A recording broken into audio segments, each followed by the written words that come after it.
Hello friends, मेरा नाम चंद्र प्रताप मिश्रा है। आज हम इस वीडियो के माध्यम से पढ़ेंगे संख्या पद्धति ज्ञात करना यानी नंबर सिस्टम पार्ट 3। भाज्य संख्या वह संख्या जो एक स्वयं और अन्य संख्याओं से विभाजित हो जाती है उसे भाज्य संख्या कहते हैं। यानी हम कह सकते हैं कि वे संख्या जो एक स्वयं और अन्य संख्याओं से विभाजित हो जाती है उसे हम भाज्य संख्या कहते हैं। एक से भी विभाजित हो जाए और दूसरी संख्या से विभाजित हो जाती है, ऐसी संख्याओं को हम फ्रेंड्स भाज्य संख्या कहते हैं। जैसे 2, 4, 6, 8, 10, 12 ऐसी संख्याएं 2 हो जाए, 4 है, 6 है, 8 है, 10 है, 12 है आदि ऐसी संख्याएं क्या कहलाती हैं? भाज्य संख्या कहलाती है।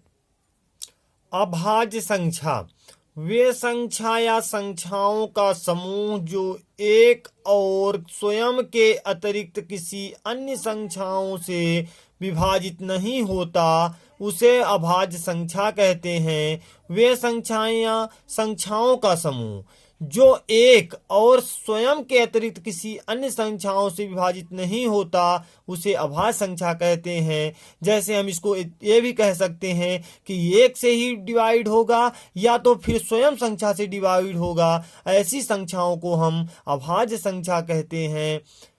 जैसे 11 है, 13 है, 17 है, 23 है आदि। यानी कि हम कह सकते हैं 11 जो है तो 1 से डिवाइड होगा या तो फिर 11 से डिवाइड होगा, 13 है 13 से ही डिवाइड होगा या तो फिर 1 से होगा, 17 है 17 से डिवाइड होगा या फिर 1 से होगा, 23 है तो 23 से डिवाइड होगा या फिर स्वयं से होगा और आदि ऐसी संख्याएं जो होती हैं उन्हें हम क्या कहते हैं? अभाज्य संख्या कहते हैं।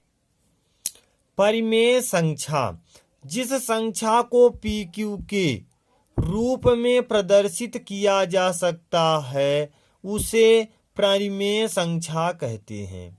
यानी जिस संख्या को PQ के रूप में प्रदर्शित किया जा सकता है उसे परिमेय संख्या कहते हैं तथा Q नॉट इक्वल टू 0 होना चाहिए।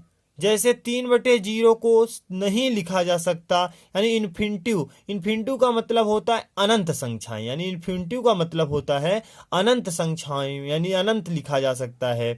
जैसे परिमेय संख्या का उदाहरण होता है 4, 3/8, 5/8, 3/2, 4/5 आदि ऐसी संख्याएं क्या कहलाती हैं? परिमेय संख्या कहलाती। क्या कहलाती हैं? परिमेय संख्या कहलाती हैं। अब पढ़ेंगे परिमेय संख्या के प्रकार, यानी आगे पढ़ेंगे परिमेय संख्या के प्रकार। समतुल्य परिमेय संख्या वे धनात्मक और ऋणात्मक परिमेय संख्या जिनका मान समान होता है उसे समतुल्य परिमेय संख्या कहते हैं। यानी वे जिसमें धनात्मक और ऋणात्मक परिमेय संख्या होगी उनका उसको हम क्या कहेंगे? यानी धनात्मक और ऋणात्मक परिमेय संख्या होती है उसका मान कैसा होता है? समान होता है, उसे समतुल्य परिमेय संख्या कहते हैं। यानी कि धनात्मक और ऋणात्मक परिमेय संख्या जिनका मान समान होता है यानी उसे हम समतुल्य परिमेय संख्या कहते हैं। इसे 2 भागों में बांटा।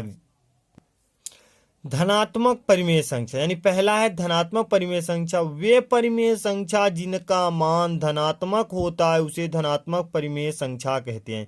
वे परिमेय संख्या जिनका मान धनात्मक होता है उसे धनात्मक परिमेय संख्या कहते हैं। जैसे 1/2, 2/3, 4/5, 10/13 आदि ऐसी संख्याओं को हम धनात्मक परिमेय संख्या कहते हैं। दूसरा है ऋणात्मक परिमेय वे परिमेय संख्या जिनका मान ऋणात्मक होता है उसे ऋणात्मक परिमेय संख्या कहते हैं। यानी वे परिमेय संख्या जिनका मान कैसा होता है? ऋणात्मक होता है, उसे हम कह सकते हैं ऋणात्मक परिमेय संख्या कहते हैं। जैसे मान लीजिए -1/2, -2/3, -4/5, -10/13 आदि ऐसी परिमेय संख्या को हम ऋणात्मक परिमेय संख्या कह सकते हैं। यानी ये स्पष्ट है कि जिसमें ऋणात्मक चिन्ह होगी यानी ऋणात्मक संख्याएं होंगी उसे हम ऋणात्मक परिमेय संख्या कहते हैं। यानी हम उसे कह सकते हैं कि ऋणात्मक परिमेय संख्या होती है। अपरिमेय संख्या, जिन संख्याओं को PQ के रूप में प्रदर्शित नहीं किया जाता उसे अपरिमेय संख्या कहते हैं। यानी हम कह सकते हैं जिन संख्याओं को PQ के रूप में प्रदर्शित नहीं किया जाता उसे अपरिमेय संख्या कहते हैं। जैसे √2, √3, √5, √x, √y, √t आदि ऐसी संख्याएं क्या कहलाती हैं? अपरिमेय संख्या। यानी इनको हम कह सकते हैं जैसे √2, √3, √5, √x, √y, √t को ऐसी अपरिमेय संख्या को हम ऐसी संख्याओं को हम अपरिमेय संख्या के रूप में कह सकते हैं। वास्तविक संख्याएं, परिमेय एवं अपरिमेय। अब क्या बात हो रही? परिमेय एवं अपरिमेय संख्याओं के समूह को वास्तविक संख्या कहते हैं। यानी परिमेय संख्या हो एवं अपरिमेय संख्याओं के समूह को हम वास्तविक संख्या कहते हैं। यानी इसमें बात हो रही परिमेय संख्या भी होनी चाहिए और अपरिमेय संख्याओं के समूह को हम वास्तविक संख्या यानी क्या कह सकते हैं? वास्तविक संख्या कह सकते हैं। परिमेय एवं अपरिमेय दोनों संख्याओं के समूह को हम वास्तविक संख्या कहते हैं। जैसे मान लीजिए यहाँ है 8, 6, 2 + √3 आदि ऐसी संख्याएं क्या कहलाती हैं? वास्तविक संख्याएं कहलाती हैं। यानी कि परिमेय एवं अपरिमेय संख्याओं के समूह को हम वास्तविक यानी दोनों संख्याओं के समूह को हम क्या कहते हैं? वास्तविक संख्या कहते हैं। जैसे मान लीजिए 8 है, 6 है, 2 + √3 आदि ऐसी संख्याओं को हम वास्तविक संख्या कहते। फ्रेंड्स, कुछ महत्वपूर्ण प्रश्न लेके आए हैं, आज उसके बारे में चर्चा करेंगे। जैसे सबसे छोटी अभाज्य संख्या कौन है? यानी कि सबसे छोटी अभाज्य संख्या कौन है? तो सबसे छोटी अभाज्य संख्या क्या कहलाती है? 2 क्या है? सबसे छोटी अभाज्य संख्या कौन है? तो 2 है। सबसे छोटी प्राकृतिक संख्या यानी सबसे छोटी प्राकृतिक संख्या क्या होती है? 1 होती है। सबसे छोटी प्राकृतिक संख्या 1 है। सबसे छोटी पूर्ण संख्या यानी सबसे छोटी पूर्ण संख्या 0 यानी सबसे छोटी पूर्ण संख्या 0 है। सबसे छोटी सम अभाज्य संख्या यानी सबसे छोटी सम अभाज्य संख्या 2 है। सबसे छोटी विषम अभाज्य संख्या यानी कि सबसे छोटी विषम अभाज्य संख्या 3 यानी सबसे छोटी भी और विषम और अभाज्य संख्या क्या है? 3 है। सबसे छोटी भाज्य संख्या यानी सबसे छोटी भाज्य संख्या 4 है।